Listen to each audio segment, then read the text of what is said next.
سلام بچه‌ها، سیاوش هستم. خیلی خوش اومدید. تو این آموزش میخوایم توی برنامه فتوشاپ برای متنمون یک حاشیه چند رنگ جذاب و هیجان انگیز درست کنیم. وارد برنامه فتوشاپ میشیم. اولین کاری که میخوایم انتخاب کنیم یک ابعادی رو برای بوممون در نظر بگیریم. میزنیم روی دکمه نیو، عرضمون روی 1920 پیکسل باشه، هیت 1080 باشه، رزولوشن 72 پیکسل باشه. ببینید حتما دقت کنید تیک آرتبورد خورده نباشه. اورینتیشن حتما روی حالت مربعی باشه. کالر مودمون روی RGB کالر باشه. این هم روی حالت 8 بیتی باشه. رنگ بک‌گراندمون حتما سفید باشه. اولین کاری که ما میخوایم انجام بدیم اینه که اون متن مورد نظرمون رو بنویسیم. روی کیبورد دکمه تی رو میزنیم. شما از این قسمت هم میتونید اقدام بکنید. ببینید از این قسمت هم میتونید اقدام بکنید. این دکمه تی میزنید روی هوریزونتال تایپ تول. روی کیبورد یک کلیک انجام میدیم. متن رو از حالت انتخاب میاریم بیرون. یک مقداری فاصله بین حروف رو زیاد میکنیم، چون ما میخوایم چندین لایه، حدود 6 لایه دسکریپشن میخوایم ایجاد کنیم. نمیخوایم اینا خیلی به هم دیگه بچسبن. برای انجام این کار این دکمه کاراکتر رو اینجا فعال میکنیم. ببینید میایم اینجا، این قسمت فاصله بین حروف هست. این روی 50 باشه. الان ببینید اگه من اینو بزنم روی 0، خب فاصله بین حروف کم میشه دیگه، تقریبا میچسبن به هم دیگه. این رو میذاریمش روی همون 50. این هم باز به میل خودتونه، حتما این نیست، هر مقداری که خواستید رو میتونید قرار بدید. روی این قسمت دبل کلیک میکنیم، پنل لایر استایل برامون باز بشه. کاری که ما میخوایم انجام بدیم بخش استروک هست. اجازه بدید من این تغییرات رو حذف بکنم. برگردیم به پنل اصلیمون، میزنیم روی دکمه استروک، روش کلیک میکنیم که فعال بشه. اولین کاری که میخوایم انجام بدیم و حتما شما باید این کار رو انجام بدید، این گزینه رست تو دفالت رو بزنیم که اون استروک هایی که شما از قبل ایجاد کردید همه پاکسازی بشه. برگردیم به اون تنظیمات اولیه خود فتوشاپ. اولین کاری که ما باید انجام بدیم باید رنگ انتخاب بکنیم. ما میخوایم یک استروک رنگین کمانی ایجاد بکنیم. کدهای رنگی که شما باید استفاده کنید رو من توی دسکریپشن گذاشتم، مرحله به مرحله اینها رو با هم میریم جلوتر. اگر خواستید میتونید از اون کدهای رنگ استفاده کنید، نه از هر رنگی که مد نظر خودتون استفاده بکنید. اولین رنگی که انتخاب میکنیم رنگ سرخابی هست. آر رو میذاریم روی 255، جی رو میذاریم روی 0، بی رو هم میذاریم روی 255. این رنگ به دست میاد. اوکی رو میزنیم. پوزیشن رو میذاریم روی آوتساید و سایز رو هم یه مقداری برش تعیین میکنید. به نظر من 12 پیکسل اوکی هست. ببینید بلافاصله شما اینجا پریویو رو فعال کردیم، خودش رو داره بهمون نشون میده. بلند مود هم روی نورمال باشه، اوپاسیتی هم روی 100% باشه. استروک اولمون رو ایجاد کردیم. حالا میخوایم یک لایه استروک جدید به وجود بیاریم. برای اینکه یک استروک جدید ایجاد کنیم روی این دکمه فعال میکنیم. ببینید اینجا روی این دکمه مثبت روی این میزنیم، یک استروک دیگه ایجاد میشه. یعنی استروک قدیمیمون، این لایه اولی که ایجاد کردیم، این میره پایین و استروک جدید میره بالا. ببینید الان هم ما خود به خود روی لایه بالایی هستیم. سایز که همون سایز قدیمی بمونه.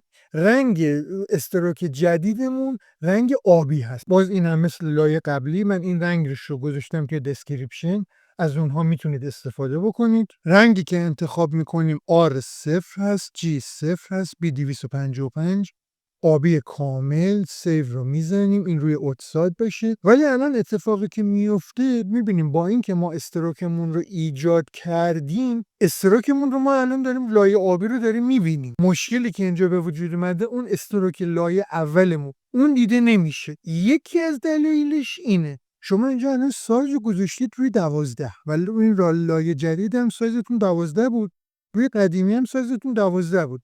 خب این دوتا هم سایز هستن، بنابراین این لایه آبی دقیقاً میفته روی اون لایه پایینی دیگه، چون هر دوتا توشون شده 12 پیکسل، طبیعتا خودشون نشون نمیده دیگه. یه کاری که ما اینجا انجام میدیم، پوزیشن رو میذاریم روی اینساید. ببینید الان هر دوتا رو داره نشون میده. ولی این کار دو تا مشکل ایجاد میکنه. اولا اینکه شما اومدید استروک جدیدی که ایجاد کردید ضخامتش رو گذاشتید روی اینساید، یعنی شما اومدید در داخل کلمتون استروک ایجاد کردید و الان اگر دقت کرده باشید ببینید این لایه آبی اومده داخل دیگه و مشکلی که ایجاد میشه چون ما رو گذاشتیم روی اینساید بخشی از حجم کلمه رو در بر میگیره و یکی اینه، یکی هم این که شما میخواید چندین لایه استروک جدید ایجاد بکنید. خب اگه ما قرار باشه همه اونا رو بذاریم روی اینساید، خب عملا کلی از فضای کلممون از دست میره دیگه، همش میشه استروک. برای اینکه این مشکل به وجود نیاد، این رو ما برمیگردونیم روی همون آوتساید و به لایه ضخامتمون به سایز استروکمون اضافه میکنیم. این رو میذاریم 24. چرا این کارو کردیم؟ ضخامت استروک قبلیمون 12 بود، ما ضخامت این لایه رو میذاریم 24 که از این 24 تا 12 پیکسلش لایه قبلی رو پوشش میده، استروک قبلی رو پوشش میده، 12 کشم میاد روی استروک جدید. الان این لایه آبیه برای اینکه اون پایینی قابل دیدن باشه، در حالی که ما از اینکه این استروک بالایی یعنی استروک آبی فعاله اینو میزنیم به سمت پایین. الان ببینید هر دوتا استروک کاملا پوشیده شده و مشخص هم هست. برای لایه های بعدی هم دقیقا همین کار رو انجام میدیم، یعنی برای استروک های بعدی هم همین کار رو میکنیم. الان مطمئن باشین که استروک پایینی فعال شده. گفتیم برای اینکه استروک جدید ایجاد بکنیم روی این دکمه مثبت میزنیم تا استروک سوم. استروک سوم میاد اینجا قرار میگیره، میزنیم روی دکمه کالر. رنگی که میخوایم برای استروک سوم انتخاب کنیم فیروزه‌ایه. باز اینم من کداشو توی دسکریپشن گذاشتم، میتونید از این استفاده کنید. آر رو میذاریم روی 0، جی رو میذاریم روی 255، جی رو هم میذاریم روی 255. این رو اوکی میدیم. پوزیشن همچنان روی آوتساید باشه. با توجه به کاری که روی دوتا استروک قدیمی انجام دادیم، سایز این استروکمون رو میذاریم روی 36 پیکسل. چرا 36 پیکسل؟ 24 تاش برای اینکه اون دوتا استروک پایینی رو پوشش بده، یکی اون سرخابی، یکی هم اون آبیه، و 12 تا برای اینکه استروک جدید رو پوشش بده. شد 36. این هم میذاریم آوتساید. و الان برای اینکه این خودش رو نشون بده و اون دوتا قدیمی هم دیده بشن، این لایه رو میاریم پایین. الان ببینید استروک سوممون هم ایجاد شد. الان به ترتیب اول فیروزه‌ای، بعد آبی، بعد سرخابی. همین داستان تکرار میشه. میریم روی لایه استروک چهارم. آر روی 0 باشه، جی روی 255 باشه، بی روی 0 باشه، رنگ سبز کامله. اوکی رو میزنیم. همون داستانی که برای ستای قبلی در نظر گرفتیم برای این هم انتخاب میکنیم. سایز رو میذاریم روی 48 پیکسل. از این 48 تا 36 تاش اون سه تا لایه پایینی رو پوشش میده، 12 تاشون خودش رو نشون میده. به وسیله این دکمه این رو یک بار میزنیم، لایه چهارم هم نشون بده. الان ببینید هر 4 تا لایه استروکمون مشخصه. میایم روی استروک پنجم، این رو روی مثبت کلیک میکنیم. رنگ استروک پنجممون زرد هست. آر رو میذاریم روی 255، جی روی 255، بی هم روی 0 باشه. این هم که روی آوتساید. ضخامت رو میذاریم برای 60، 48 تاش برای اینکه اون 4 تا لایه پایینی رو پوشش بده، 12 تا مال خودش. و با فشار دادن این دکمه میاریمش یک لایه پایین که بیاد روی پایین ترین رده قرار بگیره و رنگش قابل دیدن باشه. مجددا روی این دکمه کلیک میکنیم، یه استروک جدید به وجود میاریم و آخرین استروکی که میخوایم براش رنگش رو تعیین بکنیم رنگ قرمز هست. روی این کالر میزنیم، جی رو آر 255، جی رو میزنیم روی 0، اینم روی 0. ضخامت رو میذاریم روی 72 پیکسل. 60 برای اینکه لایه های قبلی استروک های قبلی رو بپوشونیم، 12 تاش هم برای ضخامت لایه خودش. بعد این رو میزنیم بیاد این روی آوتساید باشه. کالرش هم که گفتیم قرمزه. این رو میذاریم بیاد پایین. الان توی این مرحله کارمون فعلا تمام شد. ببینید 1 2 3 4 5 6 تا لایه استروک ایجاد کردیم. همه اینها رنگ ها کاملا مشخصه. یک رنگین کمانی زیبا هست. فعلا توی این مرحله دیگه ما با پنل لایر استایل کاری نداریم. قبل از اینکه پنل رو ببندیم یک مورد بسیار بسیار مهم، ما از این چیزی که اینجا به وجود اومدیم، از این 6 تا لایه استروکی که ایجاد کردیم، میخوایم یک استایل تهیه کنیم تا بتونیم بعداً توی قسمت‌های مختلف فتوشاپ روی شکل‌های مختلف، روی متن‌های مختلف ازش استفاده کنیم. چطور میتونیم این کار رو انجام بدیم؟ میایم اینجا روی گزینه نیو استایل. ببینید این قسمت روی گزینه نیو استایل شما حتما کلیک بکنید. یه اینجور پنجره برای ما باز میشه. این گزینه رو ما فقط فعال نگه می‌داریم include layer effect، چون تمام اون ایفکتایی که ایجاد کردیم میخوان توی استایلمون قرار بگیره دیگه. layer blending option، چون blending optionی نداشتیم نمیخواد. add to my current library هم برای ما مناسب نیست. این مال حالتی که بری به صورت آنلاین توی اون لایبرری که شما توی اکانت خودتون توی سایت ادوب ایجاد کردید بره اونجا ذخیره بشه. به اسم میخوایم بهش بدیم دیگه، میذاریم رینبو، اینو میزنیم روی اوکی. الان تمام این تغییرات و این 6 تا لایه استروکی که ایجاد کردین به صورت یک استایل در داخل فتوشاپ ذخیره میشه. چجوری بهش دسترسی پیدا بکنیم؟ ما اینجا این رو میزنیم اوکی، پنل لایر استایل بسته میشه. پنل استایل رو ما چجوری بهش دسترسی پیدا بکنیم؟ میایم توی قسمت ویندو، گزینه استایلز، ببینید اینجا مشخصه و همینجا که میبینید استایلمون اینجا به وجود اومد. حالا ما چجوری از این استفاده بکنیم؟ یک بار تمام این ایفکت هایی که ما اینجا روی متنمون ایجاد کردیم،